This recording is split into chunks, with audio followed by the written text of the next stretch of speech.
common blood flows through common veins, and the common eyes all see the same. Now, more than ever, all the family must be together. Today, I am really thrilled to get our first workshop going. It's been so crazy this semester. We've had so much stuff going on. I know Motown came here. We had all kinds of things going on.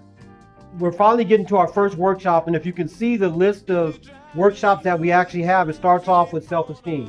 Before we even get going, I'd like to call up our president, our vice president. Please come on up and let's give them a strong black hand.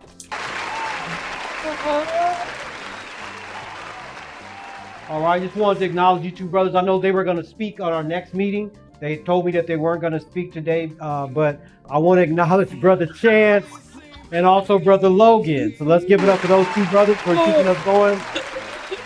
But I actually mentioned Cameron because he's like a third piece, a third wheel in this, because he gives us updates about what's going on in our community, what's going on in sports, and kind of gives us an idea of what's going on in our community. And so let's give those two brothers a warm welcome hand, and we can go ahead and guys have a seat. And let's welcome Brother Cameron. Brother Cameron Lewis on up here. All right, my brother. So let us know what's happening in our community right now and beyond. Hello, everyone. As some of you know, I do play for Crenshaw. I play football there, and my coach is going through some tough times right now. Brett to be showed me a clip. Apparently, he's could face 600 years in prison for some pretty serious charges. If y'all know what RICO charges is, that's the kind of stuff he's facing. But on a more positive note, in the sports world, if I believe so, the Knicks just won the NBA Cup, so that's pretty good, and that's all I want to say. Okay, all right, thanks for the update. That's Brother Mills, let's give him some black hand, brother as well. Can we see you on camera, though, brother? So this Brother Mills, so this brother right here has actually been really one of the people that has helped keep this together. And I'm glad that he's here. And so let's give that brother a strong black hand. Appreciate you. Okay, so basically I'm gonna give you a general understanding of what self-esteem is, and then I'm gonna break it down from just a basic perspective of what it really is. Now, self-esteem is how you feel about yourself and how much you value who you are. It is the way you think about your these three things are the main things. We're talking about your abilities, your worth as a person, and your strengths and weaknesses. Okay, so it basically talks about how confident you feel, how you treat others, how you handle mistakes, and how you respond to challenges. And I can tell when someone has low self-esteem when they're talking about everybody else around them. What that is an example of, if you don't feel good about yourself. If you got to talk about everybody around you, you're trying to make them, put them on your low level. If you're feeling horrible and someone's up here, say they're advancing or doing well in school, say they're very good in athletics or very good at academics, you want to bring them down so that they can feel worthless like you. And so that's part of the problem with self-esteem, with low self-esteem. But why is self-esteem so important? Because these are the effects that can happen if we don't. Go ahead and move to the next one. Okay, high self-esteem is the belief in self. And when I put there, know thyself, do you know in the ancient temples in Africa, they have a sign that says, know thyself on it. It was written in hieroglyphics, but when they were able to decipher what it was saying, know thyself. What they were saying is that you got to know who you are before you can go ahead and interrelate with everybody else. Because if not, you're going to feel worthless. And why do I use an example? I'm going to use one example. When I moved from Compton to San Diego, my father was in the military. And true story, there was a lot of gang violence going on in my community. There was two people that actually one of them got killed and the other one was actually critically injured. And right in front of our house, they beat them and they were still in the car when we woke up that morning. And that was really the last straw. That's when my father really put in an emergency move. We owned our house in Compton, but he's like, I'm going to rent this house out. I'm going to get my family up out right now because it was getting crazy. It was to the point where we had situation. We had Black Panthers. We had unity. We had people, brotherhood this and brotherhood that. And all of a sudden, it just turned wild. I mean, to the point where they were actually stealing from us and all kinds of stuff. We went from having a community that was in unity to a community that was actually fighting against each other. And so we went through that. And my father got us out and we moved to San Diego. Well, when I got to San Diego, I went to a school called Kit Carson. And I vividly remember this is because of the fact that it was the first president that you had that was about to be impeached, and that was Nixon. And we got a chance to watch him on TV, to watch him, because what happened was he ended up bugging the Democratic headquarters, and he got caught. And anyway, make a long story short, I ended up going to Kit Carson. I was the only chip in the cookie. I was the only raisin in the oatmeal, right? You know what that means, right? Okay. You want to being the only raisin in the oatmeal, being the only chip in the cookie, you don't know what that means? Okay, I was the only black in all my classes, every class I had. And I remember there was some white kids that were talking to me, and they were like, and they think my original name was Vance, my slave name. And so they was like, Vance, man, you blacks haven't done anything, man. We made the airplane, we did this, we did that, and I was saying to myself, I was feeling bad, because guess what? Even though I started off in Compton, they didn't teach me about myself. They just taught me about Dr. King. They taught me about George Washington Carter, or they a few things, Madam C.J. Walker. They tell you these few things, and you'll think, oh, those are just isolated situations. But I did not know about the fact that when your parents dropped you off this morning, they stopped at a street light that was red, black, and green, and yellow for the gold, invented by Garrett Morgan, a black man. Okay. The sad thing about it is he gave his patent away. How many of you know what a patent is in here? What is a patent? Anybody know what a patent is? A patent is sort of like your copyright or your contract on something that you invent. So if somebody else wants to copy it, they got to pay you. So he sold his copyright for the street light. You know how many street lights we have around here? Do you know how much money his family would have if he didn't sell it? He sold it for $40,000. That might have sounded like a lot of money back then, but think about the generations that could have made money from that. And so when I say that to say that I felt worthless as a fourth grader, but I did not know any of this stuff. So basically, that's why I said that when it comes to knowing thyself, this is part of self-esteem. There's personal self-esteem about knowing yourself, but also it goes to this next one, which is cultural pride, is what I was actually speaking of right there. But it also affects how I feel about myself. I felt like I'm part of a group that didn't do anything, right?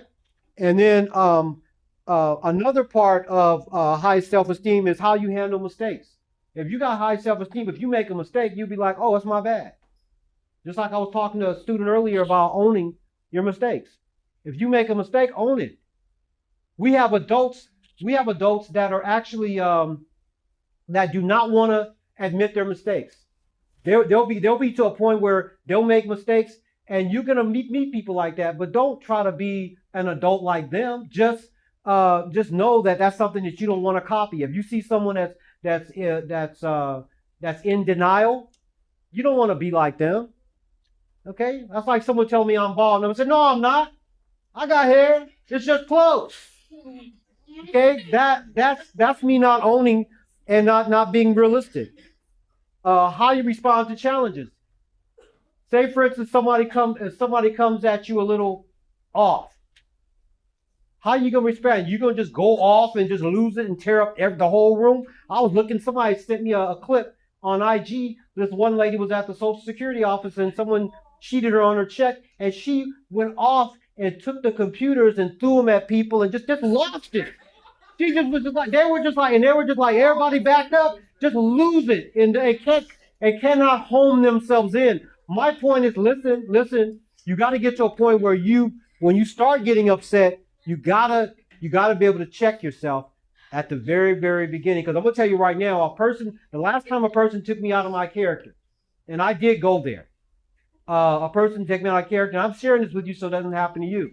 I was living in Linwood, and I bought a radiator. And the radiator place that I bought it from, they had a location in Compton. They also had a place in Lakewood. Well, I went to Lakewood and I bought it in Lakewood, but I was returning because something was wrong with it. And he told me, he said, take this to Compton location. I see you live in Compton. I said, yeah, I live in Linwood, Compton area, but I bought it here. I want you to return it here. And so he's like, no, our policy, you got to go to. I said, wait a minute, don't make no sense. I bought it here. I'm returning it here. And he said, watch your blood pressure, pal. Watch your blood pressure. Now, it's this belief that all black people got high blood pressure. I already knew what he was going. So I got mad and pretty much said a few words that I won't repeat here today. Okay, and so I lost it, and I didn't. And guess what I have to do to get my another radiator? I have to go to Compton location. So I went off and didn't get what I wanted, and I actually made a big scene to the point where I couldn't even go back there anyway. Because I went there like John Amos. Okay, can never do it. So those who are taught that they have never done anything can never do anything. Does anybody know what that means? Someone who's taught that they've never done anything can never do anything. If you've been taught, just like I was saying before about I was fourth grade, how all of my students were like, oh, you blacks haven't done anything. You haven't done this. You haven't done that. So if we believe that we have never done anything, then we're going to have confidence to do anything. We're not going to have the confidence to say, oh, you know what? I can do this because my people did this. They did this and that. They were this, they were that. And so this is what we'll go to the next slide and you'll see getting clarity on what we're talking about. Now, can I get, when you look at this picture right here, what comes to mind? What comes to mind? Well, first of all, when you look at the first scientists, the first mathematicians, the first to bring us the high sciences were black people that look like this, right? How did we go from here to here? Brother. Yes. You know the first thing that came to my mind? Yes. That was like AI. Beyond this being created by AI, is there anything else that you got from this other than this being something that's created from AI? No. That's all. That's the only thing that came to your mind. Yeah, because okay.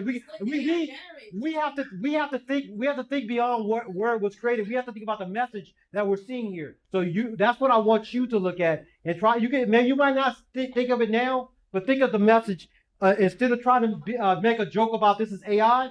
Think about what is the purpose of this. Thank you. Yes, brother. I think that the generation has really changed. The generations that's changed. Okay. All right. Okay. Yes, brother. Is back. Because a lot of people had to go when the white people came, they just took all of it, and now. Yeah, no, I mean that is a part of truth. When you see all these pyramids and you see this is not the original Amacus, but the Amacus, they've actually chiseled the nose off of the Amacus. Why did they chisel the nose off the Amacus? Does anybody remember that story? Why did the Amacus, or what you call the Sphinx? Why do you think that they chiseled the nose off of it, Brother James? Because it resembles black people. Exactly. It looks like black people. So they went, and anytime they see these ancient monuments, these monuments that are here, these monuments that you see, the Great Pyramids of Giza, you see those, they're talking about something that's been standing. There's a whole lot of controversy on how old they are.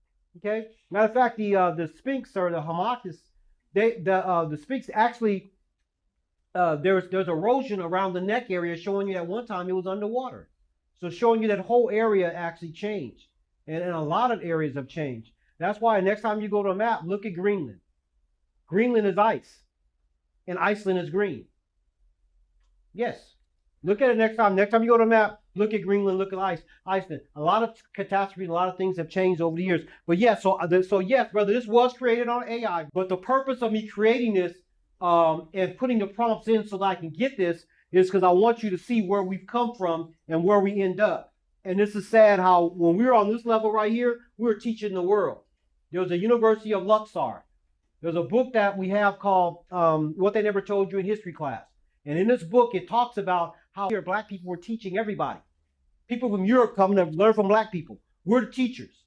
And then finally, 325 BC, you had Aristotle and Alexander the Barbarian, who you call Alexander the Great. They came in and plundered the libraries and put their names on it. And a library at Alexandria doesn't have any remnants of the black people that they stole it from. That's like you guys writing a book. I come and put my name on it and say I wrote this. It's plagiarism. Okay, let's keep it moving. Next slide. And so this is the difference between somebody who is knowing who they are and someone who is lost as far as who they are. They think this is what we're supposed to be doing right here. This brother right here is studying. He's about to take things to another level. He's got that high self-esteem because he knows his people create the pyramids. He knows they start the first sciences. He knows these things. So he's gonna study and he's gonna try to be that. He's gonna try to be a lawyer. He's gonna try to be maybe a lawyer, a doctor, or a particular, maybe even a professor or whatever. He's gonna be something. This brother right here, what do you think he's gonna be in 10 years? Rapper. A football player, you said? Yes. What else? Second is like, is that like hard working versus lazy? There you go. I'm glad we see now we connected. Now we connected. One at a time. Yes, brother. I couldn't hear that. You got to speak up. He's not gonna have a job. He's not gonna have a job. A rapper. Okay. All right. All right. Okay. Yes, brother. A basketball player. Okay. Now, I'll tell you something. Say he is a good basketball player. As a few years ago, we went to UCLA and we met some of the football players on the team, and they came in and they talked to some of our students. Some of our students want to play football, and the first thing they asked them was, "What does your grades look like? Are you taking school seriously?"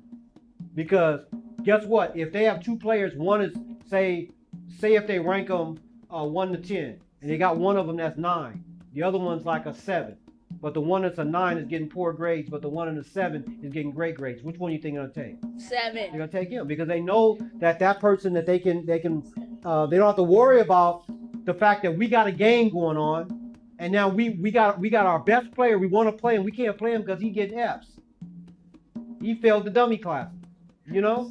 And now we lost our best player. So that's kind of something I'm talking about. So we keep it moving from that. Now, anybody know who this is without I'm gonna cover this part of it. Who's this? Imhotep. Okay, can someone tell me who Imhotep is? Who is Imhotep? Who is Imhotep? What did he do? Come on. Was he a rapper? Was he turn around? I don't want y'all to read what's up there underneath the yes, what's it? Okay. I had some of them that cheated because it's right there on the wall. All right. I'll take it, even though I know they're quiet. He was a great holistic doctor. He was a holistic doctor. Yeah. He was a holistic doctor, but what else was he really known for? Yes. He was a Okay. What else? Okay, let's go into the next slide. Maybe we'll get more information on who he was.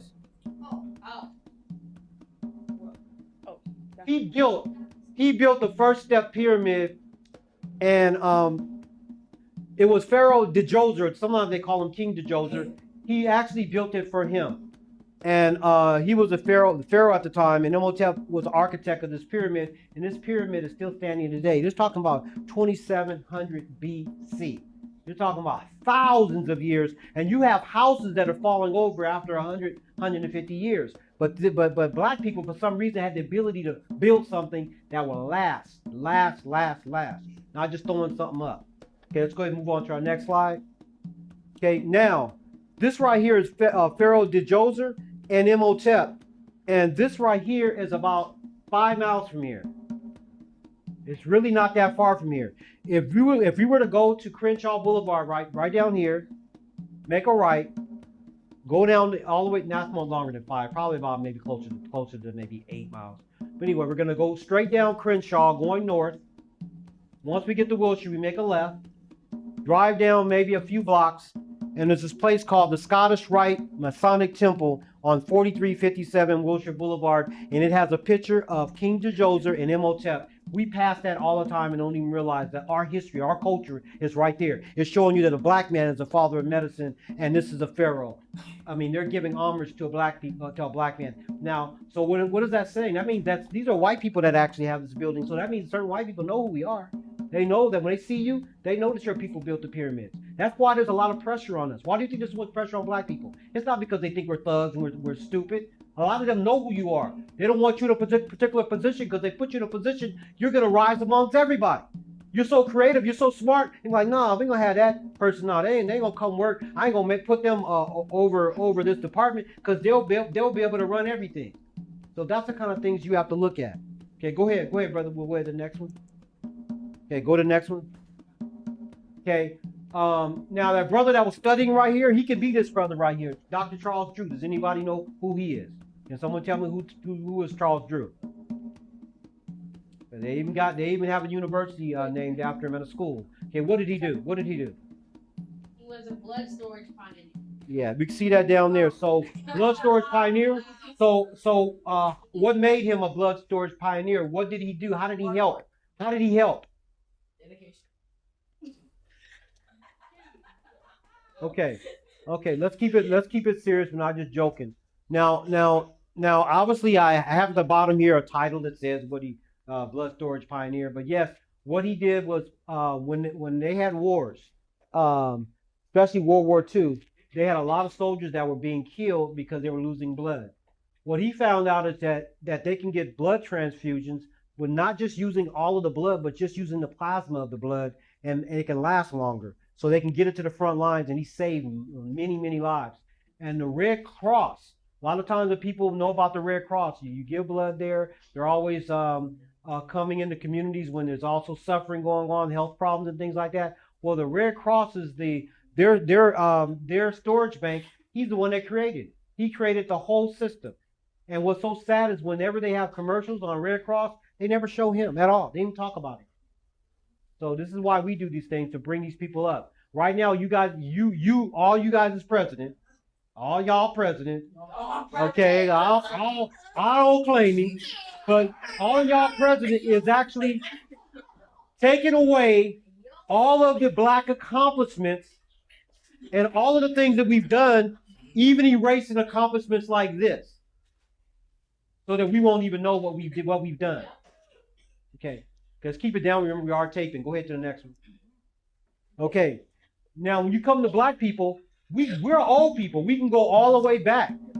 This is the oldest mathematical tool in the entire world, and it's 37,000 years old.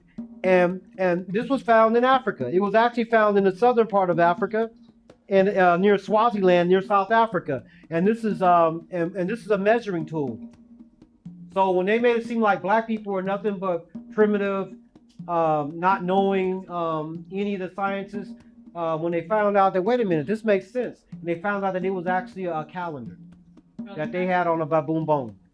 Okay, wait, you got a question real quick? Okay, all right, move on to the next slide. Okay, now this is this right here is the Ashango bone.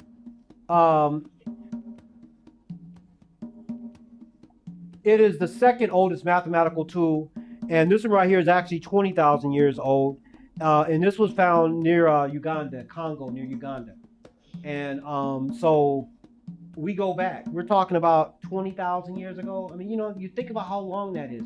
Right now we're talking about we're in 2025. That's a couple thousand years. You're talking about 20,000 and older. We're an old people. Okay, go ahead.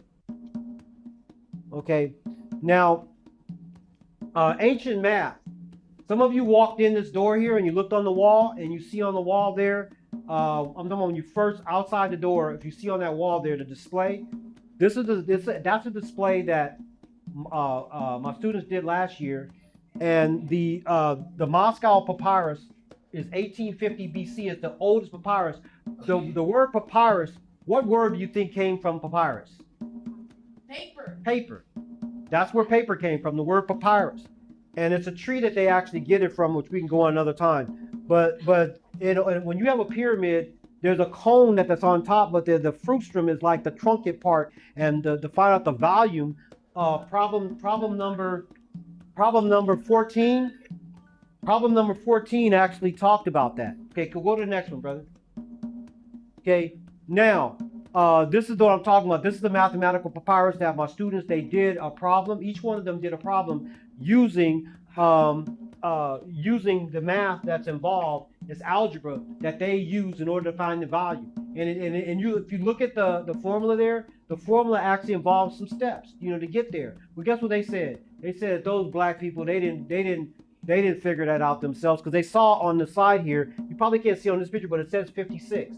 When you the particular math problem here, when you do the whole advanced mathematical formula, it comes out to 56.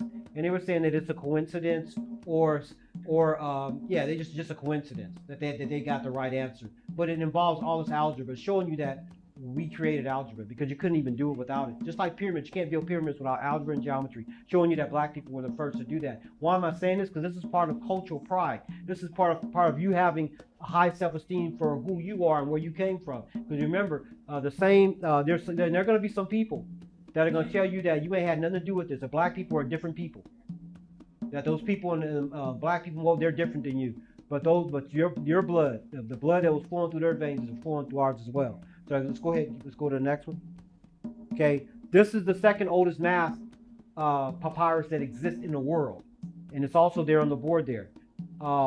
We did something called a pyramid project last year, where we had to do what's called the secant of a pyramid.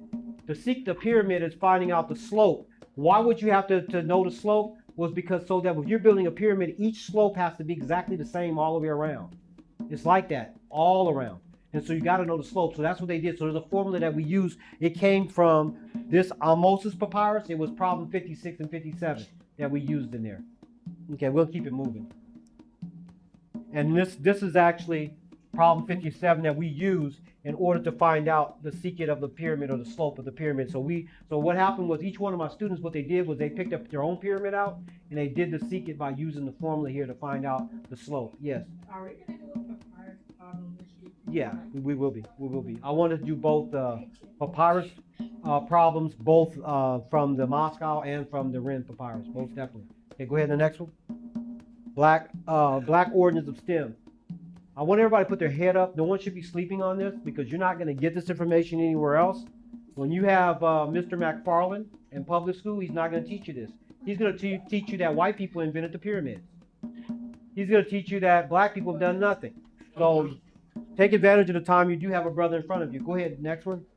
Okay, this is also on the wall here. This is Mark Dean. Mark Dean is a computer scientist. He's the one that came up with the first homemade computer. He's actually credited with that. He had a team that he worked with, but he was the main leader on this particular team that created the first computers. Now you look at our computers we have now, this is what they used to look like. They looked like this. Okay, go to the next one. Okay, Mark Dean, he owns 3 patents that all PCs are based on. Along with his colleagues, Dennis Boyer, he developed an industry standard ICA system bus. What is that? That gives you ability to set up your printer, whatever, fax, whatever, hook all of that to one computer, your mouse, all of that you need to have this system bus. He was one of the founders of that. He also his team also developed the first gigahertz processor chip and the world's first most powerful supercomputer, the Blue Genie. So the brother's a straight scientist. We never even hear about Mark Dean, but we can hear about everybody else. Yes. Did he sell this patent like? No, he still has his patents because, like I say, he owns 3 patents that all PCs are built upon. Yes, brother. He's still alive, right? Yeah, he's still alive. Internet. You wouldn't even have the internet the way you have it now. One for this brother right here, Philip Al-Mawali. Okay, we'll go to the next slide to be able to see. Now this brother right here, what he did was his breakthrough formula used 65,000 separate computer processors to perform 3.1 billion calculators, allowing multiple computers to communicate. The internet we have today would not have been possible without his work. Why don't we ever hear about Philip Al-Mawali, a black man that invented that? As a matter of fact, Brother Kwabena that came and spoke to us about the health, he's actually an engineer, and he actually was telling me he was walking, and his brother, he ended up meeting him. He started talking. He said, "What's your name?" He said, "Philip Al-Mawali." He was that guy. So this brother's still around, and he's the one that the reason why we have. And matter of fact, they had and this supercomputer they have in it was a computer that they have in this place called Alamitos. It's not Alameda down here, but it's near Texas. But anyway, this particular computer actually people were going in trying to figure it out. They couldn't figure it out, but he was able to figure it out. Okay, let's keep it moving. Dr. Shirley Jackson, she's the one that invented actually her research actually gave her trials actually gave people the ability to have call waiting. Some of you don't know what it's like to not have call waiting. If you're on the phone right now and you see it beep, you see someone trying to call you, you didn't have that. If you try to call somebody and someone and they were on the phone, it would go beep, beep, beep. It would just be busy. And you just got to keep calling until you get through. That's how it was. But she was one of the people that her breakthrough research actually allowed them to have that. Also, caller ID. You know, when you look and you see scam likely, I actually already had scam likely in my phone because it was somebody that was a scammer. But it actually shows you who's calling you. That all came from her work. Okay, keep it going, keep going. Keep it going. And obviously, you know about Katherine Johnson. They had a movie that actually the school here went to go see Hidden Figures, right? And go ahead to the next slide.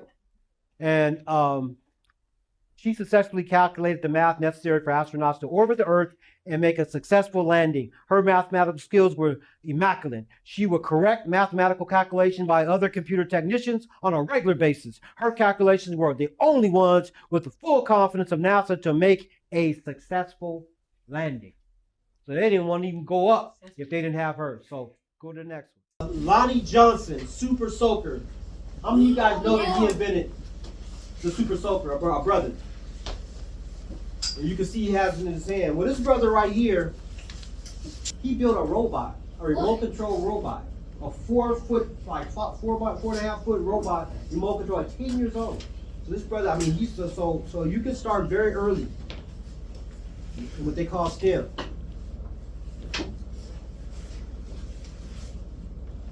Now, why am I showing you this? Amenhotep III and Queen Pi, 1330 BC. If you notice, the man and the woman are right there on the throne together. We had no problem sitting on the throne with our woman. You know, but when you had the patriarchal system that came apart, this is what you had. You had the like the Abe Lincoln effect, where you have him sitting by himself. You know, and that we have there. So this is what we wanted. All right, you guys. Well, that's the end of what I have right now.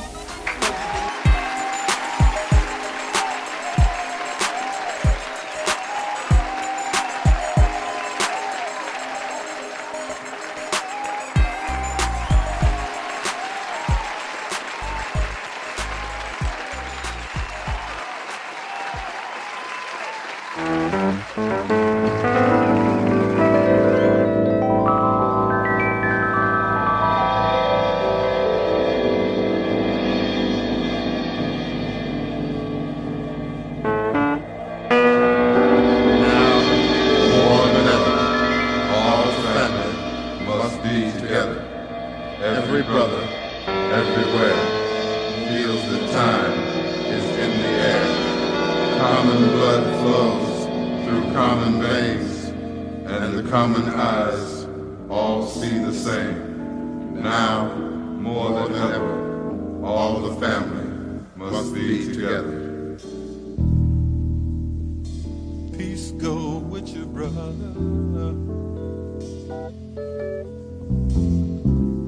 Though I ain't so proud anymore.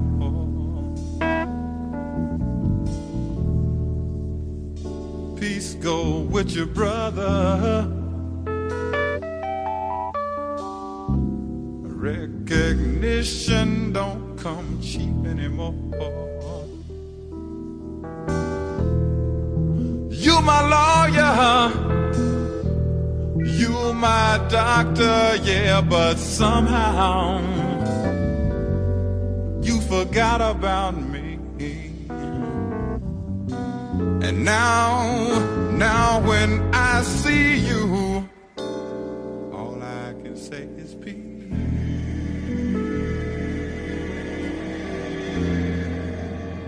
Peace go with your brother.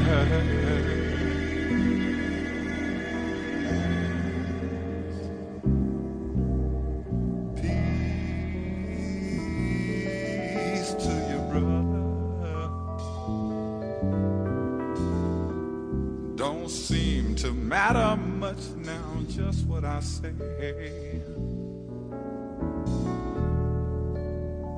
Peace go with your brother. You the kind of man who think he got to have his own way. You're my father, you're my uncle and my cousin and my son. But sometimes I wish you were none. But I manage to smile and I say, peace go with your brother.